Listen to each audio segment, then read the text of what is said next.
capsule vidéo va traiter du protocole UDP qui se trouve sur la couche transport du modèle IP. Maintenant, grâce aux adresses IP, nous pouvons envoyer un datagramme depuis n'importe où sur l'Internet vers n'importe quelle destination de l'Internet.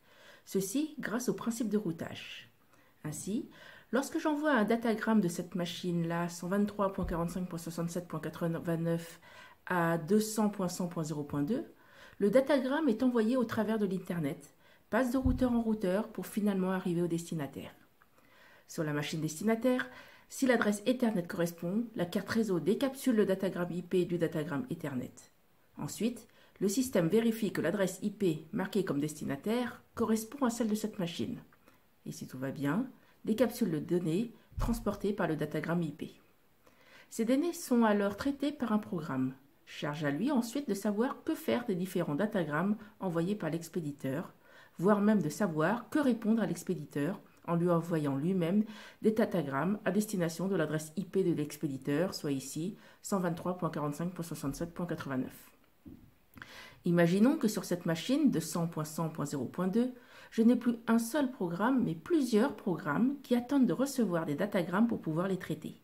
Supposons que chacun de ces programmes a des fonctionnalités différentes et attendra certaines données précises de ces datagrammes pour pouvoir les traiter. Par exemple, celui-ci est spécialisé dans les additions et attend des opérations. Lorsqu'il reçoit des additions, il les calcule et retourne le résultat. Ce programme-là est un programme complètement différent. Il est spécialisé dans le traitement du courrier, par exemple. Lorsqu'il reçoit des messages comportant des adresses e-mail, il les stocke dans une boîte aux lettres. Et ce programme-là est un programme, par exemple, qui est spécialisé dans le transfert des fichiers. Il attend un nom de fichier et retourne le fichier correspondant. De la même manière, du côté de l'expéditeur, je peux avoir plusieurs programmes qui peuvent communiquer chacune avec un des programmes du destinataire. Donc toutes envoient des datagrammes dont l'adresse IP source ont pour adresse 123.45.67.89 et qui ont pour adresse IP destination 200.100.0.2. Ces datagrammes sont acheminés à travers l'Internet pour arriver à la machine destination.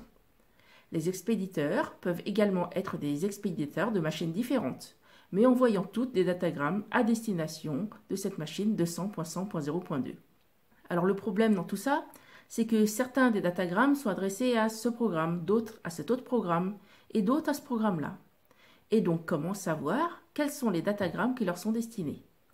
Si on n'utilise que de l'adressage IP, ça ne serait pas du tout pratique pour identifier pour chacun des datagrammes vers quel programme ils sont associés. L'idée, c'est d'utiliser donc une sorte de secrétaire intermédiaire, une couche intermédiaire qu'on va appeler UDP et dont le rôle sera d'ajouter au datagramme, en plus de l'adresse IP source et l'adresse IP destination, un numéro de port source et un numéro de port destination. Alors, à quoi servent ces ports source et destination? Pour pouvoir trier les datagrammes affectés à tel ou tel programme, on va affecter un numéro à ces programmes. Ces numéros sont appelés des numéros de port. Ces ports sont comme des petites portes virtuelles existant en entrée réseau de la machine. Certains sont fermés et d'autres ouverts. Lorsqu'un port est dit ouvert, c'est simplement pour pouvoir dire qu'un programme tourne à ce numéro de port donné. Imaginons que ce programme tourne sur le port de numéro 21, celui-là sur le port 25 et celui-là sur le port 80. On va avoir une couche intermédiaire qui va ajouter en plus de l'adresse IP destination à quel service, à quel programme et donc à quel numéro de port cela est destiné. Lorsqu'on envoie un message, on écrit également en plus de l'adresse IP source le numéro de port source, car on peut avoir plusieurs programmes sur la machine expéditeur qui communiquent. Le datagramme UDP encapsulé dans le datagramme IP va transiter sur l'Internet et lorsqu'il va arriver à l'adresse IP 200.100.0.2, l'autre couche UDP regardera simplement le port destination et donnera les données UDP au programme affecté au numéro de port indiqué. Les programmes ne recevront donc que les datagrammes UDP qui leur sont adressés. Ce protocole s'appelle UDP. Si on résume son fonctionnement, lorsqu'on envoie un message en utilisant la couche UDP écrit le numéro de port source et destination sur le message. Lorsqu'un destinataire UDP reçoit un message UDP, il va trier le message suivant le port destination inscrit pour le passer au programme correspondant. Alors UDP, c'est un protocole basé sur IP qui fonctionne en mode non connecté, c'est-à-dire qu'il traite les messages au fur et à mesure qu'il les reçoit, sans chercher à assurer un suivi en particulier. Il va utiliser cette notion de port pour permettre de faire communiquer les applications entre les machines. Enfin, UDP n'assure pas la fiabilité de la transmission. Vous vous rappelez, IP fonctionne en best effort, c'est-à-dire qu'il fait de son mieux pour acheminer les paquets IP comme il faut. Mais il peut arriver qu'il y ait des pertes. Il peut arriver qu'il y ait des déséquencements et donc que les paquets n'arrivent pas dans l'ordre. Il peut même arriver, dans certains cas de dysfonctionnement matériel, que certains paquets soient dupliqués. Pour tous ces problèmes, UDP ne fera rien pour ça. Tout ce que sait faire UDP, c'est envoyer un message. Peut-être qu'il sera perdu, peut-être qu'il arrivera correctement, peut-être qu'il sera déséquencé ou dupliqué, et donc le destinataire UDP ne recevra peut-être pas tous les messages dans le bon ordre. Tout ce que sait faire UDP, c'est démultiplexer les messages pour les envoyer au programme concerné. Alors si on regarde le datagramme UDP, il est très simple. Il y a un port source sur 2 octets, un port destination également sur 2 octets, la longueur du message transporté et une somme de contrôle. Suivent ensuite les données transportées par ce message UDP. Alors, à quel numéro de port on affecte tel programme? Alors il y a des conventions pour certains ports, dits bien connus, well-known ports. Par exemple, sur le port UDP numéro 67, il est d'usage d'avoir des serveurs de boot et d'adressage dynamique, bootp ou DHCP. Derrière le port 123, on y trouve en général un serveur de temps, dont le rôle est de donner l'heure sur le réseau quand on l'interroge. Derrière le port 161, on retrouve en général un service appelé SNMP, qui permet de faire de la gestion réseau, etc.